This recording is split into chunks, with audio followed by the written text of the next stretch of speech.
10, 9, 8, 7, 6, 5, 4, 3, 2, 1, 0. Plus 5 seconds. Normal. Superb liftoff of SSLV D3 EOS-08 mission. Sleek rocket searing through the skies. जी हाँ, यह सफलतापूर्वक उत्थापन SSLV D3 launch vehicle का 20 seconds. और यह अपने उद्दिष्ट दिशा की ओर बढ़ चला है। सभी तंत्र सामान्य रूप से कार्य करते हुए। Clear weather here in Sriharikota and a good visibility for the flying rocket. Plus 40 seconds. यह तीसरी उड़ान SSLV की अपनी विश्वसनीयता सिद्ध करते हुए यह प्रमोचन यान निकल चला है अपनी उद्देश्य कक्षा की ओर। The action time of SS1 is 115 seconds. Flex nozzle for pitch and yaw steering. Fin tip actuation for the passive roll control.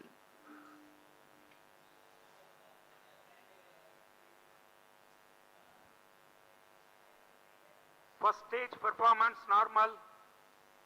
यहाँ प्रथम चरण का निष्पादन पूरी तरह सामान्य।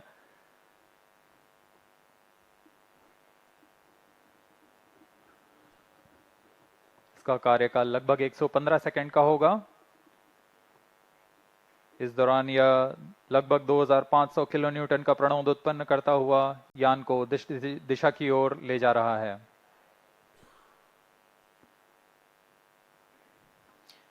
An altitude of close to 68 kilometers in 114 seconds.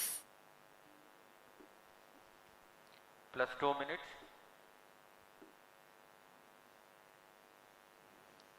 Shar and Trivandrum tracking stations are currently acquiring the data.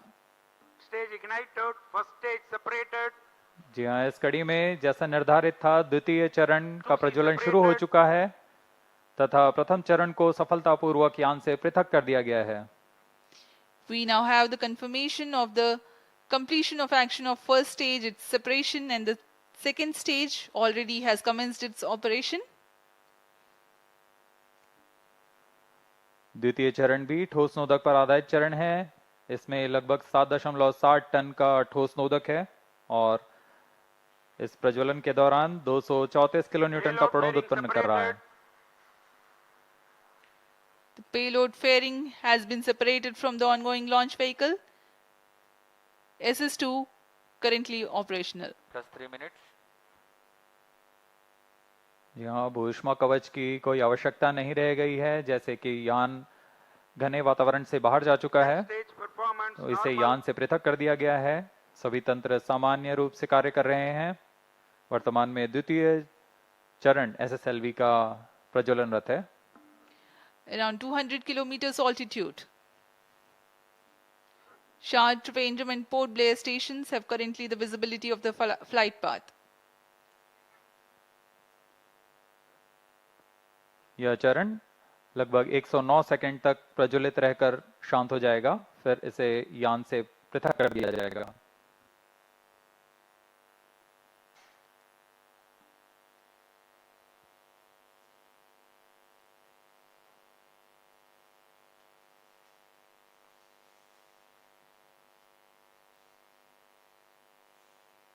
Plus 4 minutes. इस दौरान यान क्लोज लूप गाइडेंस के अंतर्गत है। इसका अर्थ है वह अपने संवेदक से संकेत प्राप्त कर अपने दिशा निर्धारण स्वयं कर रहा है। अब SS2 का कार्यकाल समाप्त हो चुका है, वह बंद हो चुका है। उसके साथ ही SS2 S3 कोस्टिंग फेज जारी है। यह कोस्टिंग फेज लगभग 163 सेकंड तक जारी रहेगा। Vehicle is in combined hosting and performance is normal. The second stage SS2 has completed its operation, but presently still with the ongoing rocket and combined coasting is in progress. दर्शक दीर्घा में यह साफ दिखाई दे रहा है, उन्होंने भरपूर आनंद लिया है प्रमोशन का। plus 5 minutes, SS2 SS3 का कोस्टिंग फेज जारी है। इस दौरान आपको उपग्रह के बारे में संक्षिप्त विवरण देते हैं। EOS 8 नवीनतम उपग्रह की दिशा में एक महत्वपूर्ण प्रगति का प्रदर्शन करने जा रहा है। इसमें संचार, बेसबैंड भंडार और पोजीशनिंग जैसे इलेक्ट्रॉनिक पैकेज को एकीकृत कर एवियोनिक सिस्टम तैयार किया गया है, vehicle performance normal, जिससे यह बहुउद्देशीय एकल और सक्षम यूनिट बन गया है। इसमें कमर्शियल ऑफ द शेल्फ घटकों का इस्तेमाल कर कोल्ड रिडंडेंट सिस्टम तैयार किया गया है। इसके अलावा इसके स्ट्रक्चरल पैनल में ही इलेक्ट्रॉनिक सर्किट बोर्ड अंतर्निहित किया गया है। इसके अलावा इसमें battery, dual gimbal antenna, phased array antenna और लचीला सोलर पैनल लगाया गया है।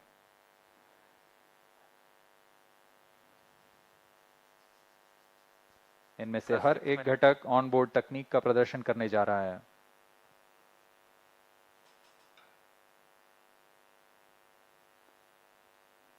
EOS 8 उपग्रह के 3 मुख्य नितभार हैं: electro optical infrared payload, global navigation satellite system और सिलिकॉन कार्बाइड पैरामैग्नी डोजीमीटर।